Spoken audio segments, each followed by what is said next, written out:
thought this was a very interesting story out of high school basketball.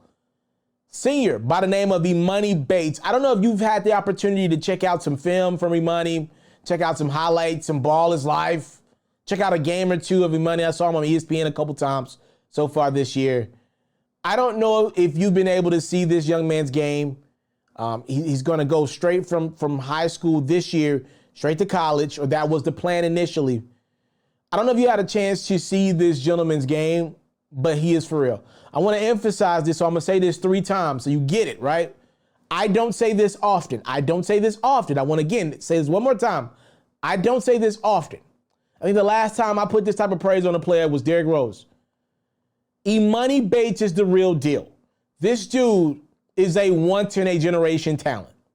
Like, I think the last time I said this was Rose. Maybe Anthony Davis. I guaranteed that Rose and AD would be Hall of Famers. I'm looking good on Anthony Davis, not as much on Derrick Rose, right? I don't put these type of things out there often. Emoni Bates, if the gentleman can stay healthy, this is a Hall of Famer. This is a Hall of Famer. Not an all-star. It's a Hall of Famer. Emoni Bates would have been the #1 pick in last year's draft. Do you understand this gentleman is still like 16, 17 years of age? He would have been the #1 pick in the draft with Anthony Edwards, LaMelo Ball, and James Wiseman. Let alone if he came out this year, let alone if he comes out next year. So we obviously understand you got to do 1 year away from high school ball to join the NBA draft. Emoni Bates last June committed to Michigan State. Tom Izzo. Usually we don't see Izzo go after these type of guys or land these type of guys. He usually get the 4-year guys. But somehow, some way, he got Emoni Bates to commit to Michigan State. According to Brendan Quinn of The Athletic, no one is now expecting Emoni Bates to ever step a foot on Michigan State or any college campus. Apparently, Emoni has been monitoring the G League. And I don't know how much you guys watch high school ball. I'll just put it out there like this. Jalen Green and Jonathan Kuminga, both super athletes, by the way. I watched a lot of them with Ball is Life on YouTube over the last few years. They're killing it in the G League. They're going to be lottery picks, maybe top 7, top 8 picks, both of them. Kuminga is jumping out of the gym, and Jalen Green looks very Zach LaVine-ish. Very Zach LaVine-ish. They're killing it. Both of these gentlemen were going to go to college. Jalen Green said he was going to go to Penny Hardaway down there in my hometown of Memphis had he went to college. But they last minute, obviously looking at the landscape of college ball and COVID and everything, they opted out of college ball and they went straight to the G League where they're making about $500,000, somewhere around that. According to Brendan Quinn, the plan is for the G League to offer Emoni Bates the most they can offer, which will be around $1 million for him to play in the G League for a year. And then after that, take his services to the NBA and be in the draft. And obviously this dude will be the #1 pick. It ain't no questions about it in my mind. This dude looks very Kevin Durant-ish to me. All right? You know I got the most respect for Kevin Durant and admiration for his game. And he's a walking bucket getter. Maybe one of the greatest scorers ever, if not the greatest scorer ever. Emoni Bates looks very Kevin Durant-ish, for real. And this young man looks like he's not going to Michigan State. It looks like he's taking his talent to the G League. And I think that opens up a bigger conversation. So what I've learned about the coronavirus, more times than not, is it exposes your body and businesses. What do I mean by that? A lot of people that we, God forbid, we see passing away from the coronavirus had pre-existing health conditions, right? And that virus, what does it do? It expedites what's going wrong in your body. It takes a lot of people out. It attacks already weakened immune systems. If your business is struggling or on the cusp of struggling, and it doesn't have you don't have a 5-year plan, a 10-year plan, that coronavirus with the pandemic, you not being able to open up shop per usual. We're seeing a lot of mom and pop businesses, companies that literally can't create 5-year, 10-year plans, that kind of live month to month, year by year. We're seeing a lot of these mom and pop shops, businesses that were not in good infrastructure. We're seeing these companies tank, go bankrupt, and some of them not coming back at all. So I think what Emoni Bates saw, and what Jalen Green and Jonathan Kuminga saw is college basketball, the effect from the coronavirus on it. For years now, and I love college basketball, March Madness, I will say this to the highest, my favorite time of the year. I cover the NBA, but nothing gets my gears going than college basketball. I have to admit, over the last 2 to 3 years, it ain't been there for me. It ain't been there for me. The excitement ain't been there. Obviously, the Zion year was great, but last year, we understand, was ended because of COVID. They didn't even get to play their tournament. And this year, there's like 30 teams that can win this thing. Usually, I enjoy the parity, but I don't know a lot of people in college. I know the kid over at Iowa. I know Cunningham, right? But I don't know a lot of college players, and I cover the NBA. Like, that sounds ridiculous. I just can't watch multiple basketball games at a time. I can't. If a game is good, the last 5 minutes, hell, this year, I didn't even watch Duke and North Carolina play. That sounds wild. I don't think I've ever missed a Duke and Carolina game. My Volunteers, they were ranked for pretty much most of the year. I could barely watch their games. It's boring. And I think part of that is college basketball's infrastructure has been damaged. Trust and believe, if Jalen Green were at the University of Memphis or Kuminga was in college, Kuminga's a high flyer, they would have immediately spiced up college basketball more. Their presence. And obviously we know with COVID and no fans, it was going to be a tough year anyway. But be clear, missing those two young freshmen in college ball this year hurt the product a lot. And why are guys opting to not do college? Look around. These kids got millions of followers on Instagram, right? They don't care. Like what we cared about in the past, that exposure, it did help Zion Williamson. I know Zion was an Instagram sensation, a YouTube sensation before he got onto Coach K's Duke campus, right?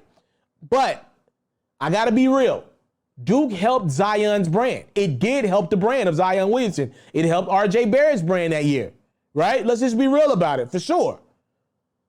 But unless it's a Zion Williamson type player coming in, I do question what can college do for a lot of these young guys. Like, a lot of these young guys don't care.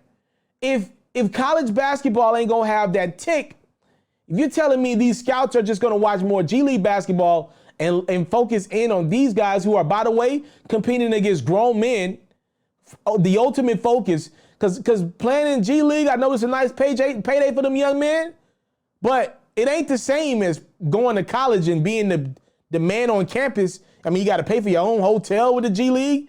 It ain't as nice. Now, and then also with these young men starting to make money in the G League, they're the targets. All them grown men who trying to make a way and not have to go overseas, they going at these youngins, these next up, these upcomers, these guys that's about to leave them in a year's time to go play in the league guaranteed on a guaranteed contract. So I think that's the best ball that these young men can be playing right now, around real coaches, around, like, this is the best ball that these guys can be playing. Now, if it were my kid, I would love for my kid to experience college, but depending on our financial situation, I respect it. Going and getting your bread. Not playing that year for free, valuing your brand. You are a brand. These kids come to college with millions of followers, and they've had enough. They've had enough of going to college and playing for NCAA. NCAA ain't cutting no paychecks to these young men. NCAA just now is allowing them to sell their own likeness, right? That's like happening right now. But these kids are like, man, forget it. I don't see I'd rather brand myself on Instagram. I'd rather be able to make my own money for my family right now. I don't care about that. A lot of these kids ain't from the poors like that I was from, or a lot of athletes like LeBron was from, or the Joel Embiid's. A lot of these kids ain't from that. A lot of these kids are middle-class kids, right? With stable backgrounds. And a lot of these kids, like, I really don't want to, I'm a brand, I'm a business. I don't see what college can do for me right now. These kids like, I'm gonna just go get my bag. I got a following on Instagram. I care about that more than I do playing on ESPN for your college. I don't care about that. And I respect it. I respect it. College basketball, NCAA has done an awful job of adjusting their business model to structure what today's society looks like. Like, this is about a paycheck. Like, this country's about business. This country's about getting your money. And these college kids are looking around like, yo, why am I playing for free? Baseball goes and drafts these kids while they're still in college. The NBA is telling me they're going to invest more of their money into this G League product, make it feel more legit, maybe give you a couple more TV games every year than you want to see. Look, I'm with this, right? And you can't get mad at it if you're the NCAA. These kids ain't complaining.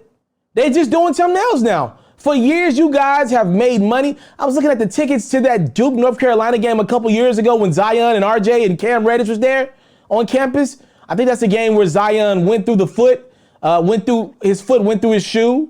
Barack Obama was at that game. Tickets were like $500,000. You had to line up 4 or 5 days out, and these kids ain't making nothing. You're telling me that product wasn't strengthened because Zion Williamson was playing in that game? Stop it. It's not balancing out, not paying these kids. And the kids ain't even complaining no more. They're like, okay, you don't want to pay us? We're going to go do something else. That way the kids who don't have the luxuries of being a top 10 pick or knowing that they'll get drafted for sure, they can still go to college. Opportunities will be there for them more. But the kids that feel like they're ready, like the guaranteed lottery picks, it looks like Jalen Green, Jonathan Kuminga, and now Emoni Bates, they're starting a trend. We're great enough, and college ain't doing enough for us. And by the way, since we're still in the midst of COVID, I'm sure Emoni's like, yo, I wouldn't be a normal college student anyway. I wouldn't be able to party the way that I want to party. Why not? And if this keeps up for the next year or two, depending on when they make vaccinations 100% mandatory at colleges, by then it might be too late. A big chunk of the prospects over the next couple of years might have already changed the narrative around the G League and college basketball. Kids might say, yeah, college is cool, but I want to get right into my career. I can go into the military right after high school. Now I want to go play professional ball right after high school. I know I'm good enough. Why waste my talent a year? Why play at a college? I don't need the brand, and I got the social media following. And I just don't want the NCAA to hate on it and get mad about it. That's all. Y'all said these kids need to shut up and accept their scholarship. Okay, there's now a better opportunity than a scholarship. These kids making money. They know they're going to get drafted. They go get their degree later. They don't need it. They don't need college right now, especially college in the middle of a pandemic. So they're choosing other options. Catch full new episodes of FERRO's music-based platform every day only on YouTube at It's Mr.Taliaferro. You can also find clips, updates, giveaways, and more on Facebook, Instagram, and Twitter, also at It's Mr.Taliaferro. For all basketball fans, make sure you tune in to FERRO's daily highlights, reports, and commentary on YouTube at Hoops FERRO, and even more updates on Facebook, Instagram, and Twitter at Hoops FERRO as well.